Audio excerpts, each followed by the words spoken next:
Hey, what's up YouTube? By the people here. Alright, so Drew Tang asked me to show what my feats were, so I thought I'd go through that real quick. There's nothing special here. In fact, I respec this recently. I had seen on MMO Minds FNHUSA57. If you don't know who he is, he's kind of the our legend of Neverwinter. Put up a bunch of videos. He's a console player. But anyway, you should know who he is. But anyway, I followed his build to try it out, and it did make a difference to the overall damage I was doing. So I was impressed. My hat's off to him for doing that. But so what I did, Drew, is for feats, I have 1 point in controlling action, weapon mastery, I have 3 in there, toughness 3 in there. I put 3 into Wizard's Wrath. I have 3 into Arcane Enhancement. I have 2 in Blighting Power, 2 of 5 in Learn Spellcaster, and 3 of 3 of Focused Wizardry. And then we come up to Oppressor. I have 5 of 5 in Bitter Cold, 5 of 5 in Chilling Control, 5 of 5 in Icy Veins. And then we come down here, and I'm at 5 for 5 in Tempest Magic, 5 for 5 in Malevolent Surge, 0 5 here, 0 5 here. Then we go to Elemental Reinforcement. I have 5 of 5, Spell Twisting 5 of 5. This is really cool because it reduces your cooldown times on your encounter powers. 0 5 in Frozen Power Transfer, 0 5 in Far Spell, 0 5 in Transcended Master. But I do have 5 of 5 in Elemental Empowerment, and 1 of 1 in Assailing Force. Nothing down here in Renegade. So that's it in a nutshell. Just wanted to show you that real quick. If you have any other questions, let me know. Powers, I have 16 additional points over and above what I use. You can see I still have some blank spots here, but I keep hoping they'll maybe open this up past 70 at some point, so I've just been kind of hanging on to those. I haven't read anything about that or heard anything about that, but oh well, I'm hoping. And my number 1 slot, I have Icy Knife. Number 2, Oppressive Force. And then I've got Chilling Presence and Paragon Power Storm Spell for my flat class features. And then on tab, I have Conduit of Ice, Icy Terrain, Steel Time. I like this setup just for kind of general mobs, and I do a lot of solo play, as you've seen from my videos and I've said before, and this kind of helps to keep me alive along with my healer companion.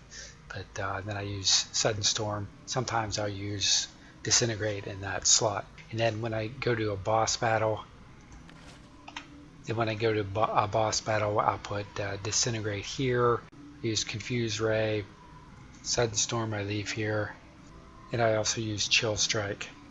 And of course, at wills, I just kind of switched this over. I started using Magic Missile only because, again, the master FNHUSA57 uses it. I thought I'd try it out. Previously, I had Chilling Cloud there, and I used Icy Rays here. The other thing I do with my artifact weapon, I just changed these over. I did the Aboleth set, but I made this the class feature. I changed that to Magic Missile. I had Chilling Cloud on it previously. And for my talisman, I have Companion Influence and Chilling Presence for my class feature. My ability scores, I have Intelligence at 26, Charisma at 24, and Wisdom at 16. This wasn't an explanation. Drew Tang just wanted to see what I had up, so I thought I would show him a little bit of detail there. Anybody else, feel free to comment.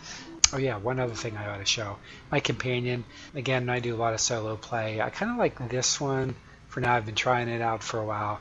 This does a pretty good job. I have greater bonding runestones. I'll be taking those up to the next level on our next RP event, or hopefully I'll have time to do that. The other companion I like, I don't have it active right now, but I also like the Battlefield Medic. Strangely enough, you can get that fairly cheaply as well for about 35,000 Astral Diamonds. The Leland is also about that same price. Again, it's a healer, and they just give me a little bit of an edge when I'm in combat and doing my solo play. It keeps me alive, keeps me from having to restart and run back into combat quite as often. Takes a little bit of that edge off, which I like. Cheap companions, nothing special. I have a Fire Archeon here, I have an Enruse, and I have the Con Artist, and in fact I just recently grabbed the Cell Sword, so I'm mixing it up a little bit, just playing around with it. I was kind of late coming to companions. I just started really getting into those. Quite frankly, I kept suspecting they were going to nerf these. It was just a feeling I had, so I didn't want to waste a lot of Astral Diamonds. And I don't use any cheats or hacks. Not that I care if other players do, I just don't. For me, once you get to that point in the game, I'm usually about done with it because it just pretty much takes everything away from it for me. So I do a lot of grinding to get what I have. And I was a little cautious with throwing a lot into companions. I instead I went with my artifacts, tried to upgrade those. Before I got my Aboleth set, I had those maxed out. As you can see, my Amulet of Valindris, Favor, and Battle of Valindris Guard is maxed out. And I have a lot of my enchantments up, so I was putting a lot of time into refining those. I started moving into some mounts to help me out a little bit with lifesteal. I just started adding that. Again, it doesn't do any good to go into battle, especially when you're with a group, and to keep dying. I get a little tired of the Control Wizard being a little squishy, so I'm going to try experimenting a little bit with lifesteal. But of course, I just picked this mount up with the last event, got my Wanderer's Fortune, and intending to get some mounts, maybe mix that up a little bit and get my lifesteal through my mounts and with the Insignia bonuses. At least that's the plan. Might throw in a couple dark enchantments, but we'll see. If you have any questions, let me know. Then please comment, like, share, and subscribe. I'll be happy to hear what kind of builds you guys have out there. And it's always fun to share this information, so don't be shy.